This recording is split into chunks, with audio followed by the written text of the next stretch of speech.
이때까지 동영상을 촬영을 하면서 베트남 여성에 대한 얘기들을 상당히 많이 했어. 이런 얘기 저런 얘기를 많이 했는데 내가 한 번 더 중요한 부분들을 얘기를 할 테니까 맞는 얘기인지 베트남 여성의 입장에서 그거는 오해다 아니면 비슷한데 그렇지는 않다 뭐 이런 얘기들을 좀 해주면 좋겠어요. 알겠어요. 알겠죠? 그래야 물론 희의 생각이긴 하지만 그래도 내가 일방적으로 말했던 것보다는 조금 더 나을 것 같아요. 그래서 얘기하기 전에 지금 다낭 클럽걸스의 촬영을 책임지고 있잖아. 잘 돼가고 있나요? 네. 잘 돼가고 있어? 그런 거예요. 진짜? 네. 아니 지금 구독자가 많이 안 늘고 있잖아요. 여러분 구독 부탁드립니다. 많이 봐주세요. 우리 한국 사람들 특히 이제 한국 남자분들이 베트남 채널을 많이 봐요. 네. 베트남 여성에 관해서 베트남 여성들은 집착이 좀 강하다 이런 얘기를 많이 해요. 희가 생각하기에는 집착이 강한 것 같아요. 베트남 여성들이. 맞아요. 그런 집착이 네. 강해요. 네. 남자친구가 어디 있으면 꼭 확인을 해야 되고 네. 어디서 무엇을 하는지 그거를 확인하기를 바래요. 네, 그죠. 근데 그게 좀 심한 여성들도 있고 그렇지 않은 여성들도 있잖아요. 그죠. 근데 대부분은 남자친구에 대해 어디서 어떤 일을 하는지 누구를 만나는지 그거 관심 안 나요. 만약에 희도 그러면 전화를 했어. 영상 통화를 하잖아요. 영상 통화를 하면 누구하고 같이 있어? 하고 비춰봐봐 이런 얘기를 해요. 그죠. 한다고? 네. 이거 한국 사람들은 상당히 어색한 거고 상당히 불편한 그죠. 거거든요. 그래서 남자친구가 다른 여사친 알죠? 네. 여자 사람 친구를 만난다 그러면 괜찮나요? 저 개인 입장이면 괜찮다고 생각해요. 네. 다른 여성이 아마 불편한 사람도 있는 것 같아요. 싫어하는 사람도 많죠. 예. 아니면 그 사람을 데리고 같이 가면 같이 가면 괜찮은데 네. 근데 단 둘이서 여사친을 만난다. 그거는 그러면은, 좀 불편할 수도 있어요. 우리 한국 사람들이 생각하는 베트남 여성들이 집착이 조금 강하다라고 하면 그게 맞을 수도 있네. 네. 베트남 사회는 모계 사회다 이런 말 들어봤어요. 네. 가정이 있으면 여성이 중심이 되는 사회다라고 한국 사람들은 생각을 많이 해요. 네. 어떤 부분들이 있냐면 이렇게 집에서 뭔가를 결정하게 될 때 뭔가 큰 가전제품, 냉장고나 TV를 산다든지 아니면 새로운 집으로 이사를 간다든지 집안의 행사들이나 이런 부분들을 제사 지내는 거 말고 결정을 내려야 될 때 보통 여성들의 주장이 많이 반영이 되나요? 그거는 아마 한국 사람들 오해하신 것 같아요.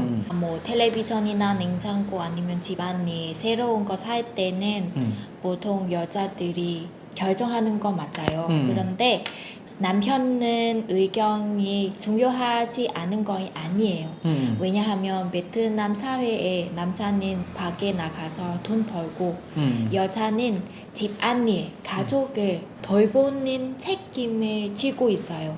그래서 여자는 아마 돈을 벌기 위해서 밖에 나가도 되는데 근데 가족을 돌봐야 돼서 그래서 남자는 그냥 돈 벌고 월급 급여는 다 와이프에게 주는 거는 보통이에요. 당연한 거네 여기에서는. 네. 근데 남자는 아예 일을 안 하고 놀고 그 와이프에 의존하는 거는 틀렸어요. 베트남 사람은 그 남편이면 집 안에 큰 기둥처럼 책임 잘 져야 돼요. 살림을 하는 사람은 주로 남자예요. 여자이 아니고. 결정권. 합의해서 하는 거야? 예, 근데 여자들이 다 결정하지 않네? 근데 베트남 여성은 아까 그 집착이 강한다고 하잖아요. 그래서 사실은 집안 일은 그 잘 되기 위해서 남자는 다 양보해요. 남자들이 거의 다 양보를 하네 결정을 할 때. 돈을 못 버는 게 아니고 그냥 돈을 얼마 버는가 와이프, 이런 거 상관없이 와이프를 양보해서 식사를 하러 간다 뭐 먹으러 갈지 이런 것들도 대부분 다 여성들이 정하고 어디를 갈지도 여성들이 하고. 베트남 남자는 약간 그런 거에 대해 신경이 안 써서 별로 신경 안 네. 쓰네. 그럼 집 안에 오토바이를 새로 산다. 그러면 와이프에게 이렇게 말을 할 거예요. 아, 이거 사도 돼? 돈이 있어? 사실 베트남 남편들이 우리 집에 돈 얼마나 있는지 음. 아마 잘 모르는 것 아, 같아서 거의 몰라. 아, 네. 신경을 안 쓰네. 돈이 있으면 사 필요하면 사 그럴 거예요. 그렇게 하지 어떤 모델 뭐 이거 사는 거에 대해서는 거의 관여를 하지 않네. 네. 베트남에 이거 한국 사람으로 나도 와서 좀 놀란 부분인데 이상하게 생각하는 부분들이 베트남에서는 남자가 여자한테 선물하는 날이 너무 많아. 이게 여성의 날 2번, 생일 1번, 발렌타인데이, 그 다음에 크리스마스, 설날은 리시 돈 줘야 리시 줘야 되잖아. 그래 너무 많은데 반대로 여성들이 남성에게 주는 날은 생일밖에 없지. 쌀할 때도 세뱃돈 줘요. 진짜? 반대로 주긴 하지만 많이 안 주잖아. 네. 형식적으로 주잖아. 형식적으로 주고 그런 게 당연하게 여기는지 네, 아니면 여기는 그렇게 하면 당연하는 거예요. 당연한 거야. 맞아요. 그러면 그런 날도 있어. 만약에 새로 만나서 한 달 되었어, 100일 되었어, 1년 되었어. 그러면 그때도 선물을 또 해? 베트남은 100일 기념하지 않아요. 그냥 그럼 1년은? 1년. 아, 1년 2년. 어. 네. 서로 주고받고 그렇게 해요. 남자만 주는 거 아니요. 진짜 서로 주고받는 거 맞아? 아닐 것 같은데. 근데 사실 베트남 사람은 돈 벌는 것에 대해서 많이 신경이 써요. 그래서 좋은 남친, 좋은 남편 되기 위해서 항상 선물을 많이 주는 거예요. 베트남에서는 일단 남자들이 여자들에게 선물을 하는 게 자연스러운 거고 네. 당연히 남자들이 여자들에게 선물을 많이 하는 거고 여성들은 남자들에게 선물 조금. 네. 비교하면 남자만 더 남자- 많이 선물을 해요. 그렇지. 남자가 한 5번 하면 여자 1번 할까 말까. 아니, 남자 5번이면 여자 2번 정도. 아닌 것 같은데. 그게 당연한 거다. 맞지? 남자가 여자에게 선물을 많이 하는 게 당연한 거다라고 여기죠. 이거는 이제 베트남 사람 전체에 관한 부분인데 한국 사람이 느끼기에는 베트남 사람들이 고맙다, 미안하다 이런 말을 잘 안 해요. 이거 왜 잘 안 하는지 이해가 안 돼요. 이거 힘든 것도 아니고 돈 드는 것도 아닌데 왜 잘 안 하지? 베트남 사람은 미안한다라는 말을 써야 되는 경우에는 웃어서 넘어가는 거 아니고 그냥 웃고 나중에 그 잘못이 반복되지 않은 거다라고 생각해요. 말로는 잘 안 하지. 네. 그럼 왜 고맙다는 왜 자주? 요새는 사용하는 사람이 더 많은데 옛날에는 없어. 그거는 아마 가족 때문이에요. 사실은 우리 가족도 그래요. 부모님은 자식들에게 고맙다, 미안하다라는 말을 잘 안 써서 집에서 잘 안 쓰지. 예, 그래서 성장이 되면 습관처럼. 예, 그런 것 같아. 이 보면 오히려 그 식당이나 이런 데서는 잘 써. 그냥 뭐 물건을 사고 나서도 산 사람도 그냥 까먼이란 말을 잘 쓰는데 오히려 연인 관계나 부부 관계에서는 미안하다, 고맙다 이런 말 너무 안 한다고 하더라고. 나는 괜찮은데 저기 한배 가정에 있는 한국 남자들은 정말 뭔가를 선물하거나 이러면 정말 신이 나지 않는데 뭔가를 줬으면 고맙다고 해야 되는데 잘 그런 말 아니면 내가 뭔가를 도와주거나 열심히 하거나 이렇게 하면 수고한다 고맙다 이런 말을 해야 되는데 잘 안 한다고 하더라고요. 베트남에서 그 부부 사이에는 고맙다 미안하다 하는 거는 약간 낯설어요.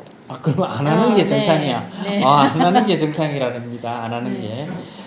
고맙다 미안하다 그런 말은 그냥 낯선 사람에게 얘기하는 것처럼 그래서 진짜 아예 안 하는 게 맞는 거네. 보통 베트남에서는 결혼을 하는 게 임신을 해서 결혼을 하는 경우가 많다라고 하는데 그게 사실인지 아니면 요즘 그런 건지 옛날에도 그랬던 건지 아니면 그냥 이게 시골에서만 그런 건지 아니면 도시에서도 그런 건지 사실은 옛날에도 그런 경우도 있어요. 옛날에도 그런 경우가 많았었고 요즘은 요즘은 더 많아요. 아, 더 많아졌어. 옛날에 그 임신하고 결혼하는 거는 여자에게 그 비판 같은 거 많이 아, 받아요. 어, 근데 요새는 아기 생기는 거 어려워져서 음. 그 남자 가족들 다 임신 먼저 하고 결혼하는 게 더 선호해요. 아, 더 좋아한다고. 네. 아예 임신하기 전에 결혼하는 것보다는 임신이 되었어. 네. 그러면 결혼을 하는 경우가 훨씬 더 많네. 예. 아, 왜냐면 아기가 지금 너무 생기게 너무 힘들어서 그래요. 아, 요즘 옛날엔 쉽게 생기는데 요새는 그래. 돈 많이 내가 보기에는 지금 환경 호르몬에 너무 이렇게 노출이 많이 돼 있는 것 같아. 베트남 사람들이, 우리 한국 사람들은 절대 뜨거운 것을 비닐팩에 넣지 않거든.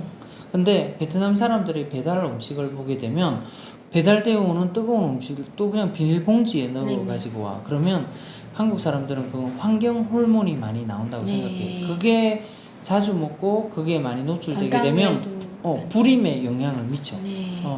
근데 아마 그것도 큰 작용을 하는 것 같아. 그러면 일단 임신을 하게 되면 임신 사실이 밝혀졌어.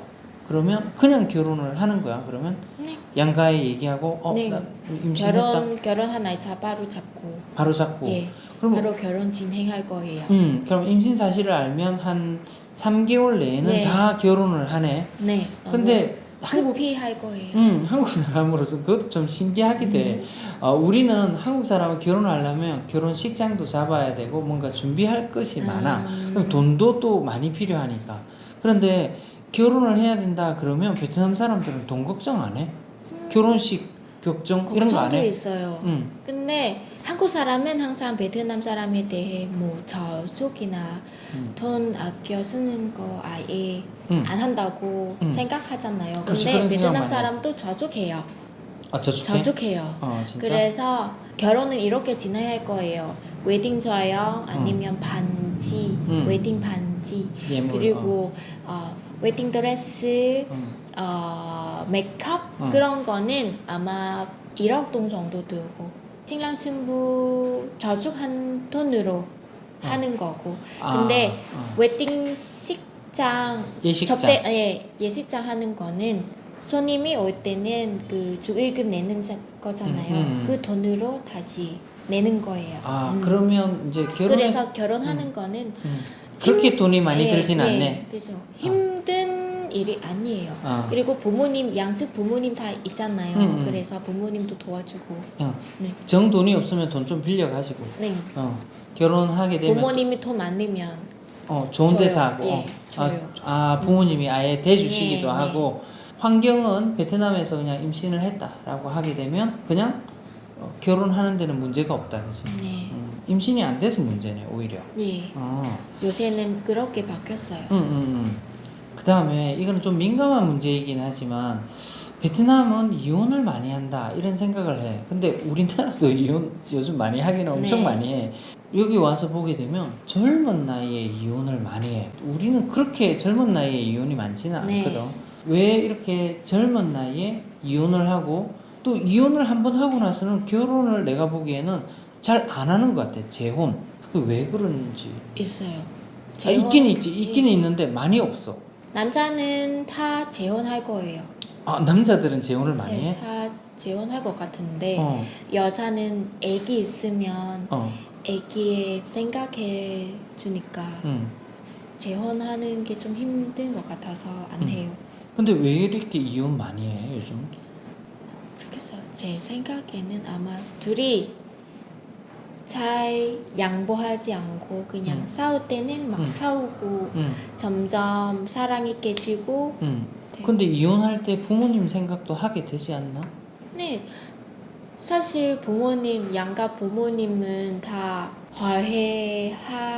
하고 잘 살았으면 하지. 네, 그렇게 생각하는데 나이가 너무 젊으면 그렇게 생각하지 못한 것 같아서 주로 그냥 싸웠다가 다시 화해 안 하고 그다음에 이혼을 해버리고. 이혼 땅 할 거예요. 그러면 그렇게 이혼을 하면 한국 사람 입장에서는 여자들이 다 아기를 키우는 것 같아. 네. 근데 실제로 여자들이 키우는 경우가 많은지. 맞나요? 맞아요. 그거 맞고. 왜냐하면 남자에게 애기 맡기면 나중에 새 엄마 생기잖아요. 몇 개월 전에는 새 엄마하고 친 아빠인데 애기 하나 죽었어요. 많이 데려서. 그래서 베트남 사람 입장에는 애기는 엄마에게 맡기는 게 좋다고 생각해서.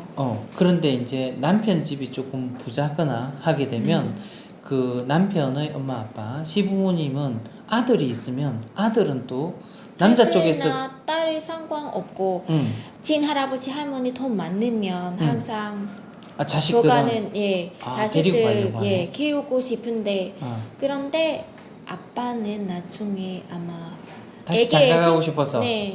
그래서 항상 베트남 사람 항상 엄마에게 맡기는 게 좋다고 생각해. 근데 이게 아기가 있으면 근데 이 아기를 돌봐야 되잖아. 네. 근데 엄마는 일을 안 하면 돈이 없잖아. 그럼 외할머니 부탁해. 외할머니 친할머니는 그거 아기 봐줘. 네. 이혼하고 나서도 친할머니가 아기를 봐줘. 그거 잘 없지. 흔하지 않아요. 흔하지 않지. 있긴 한데 흔하지 근데 않아요. 우리 한국 주로 외할머니 다 해요. 한국보다는 이혼하고 나서도 교류가 많더라고. 보니까 아기를 보고 싶다라고 하게 되면 아기를 친가에도 많이 보내기도 하더라고. 옛날 남편 집으로도. 네네네. 그런 거는 자연스러운 거야. 네, 이혼하고 나서도. 예. 생각나는 부분들을 물어보고 내가 했던 생각들이 맞는지 안 맞는지 희한테 물어봤습니다. 희의 생각이 남 전체의 생각은 아니지만 그래도 신빙성 있는 말들인지를 오늘 확인을 한번 해봤습니다. 감사합니다.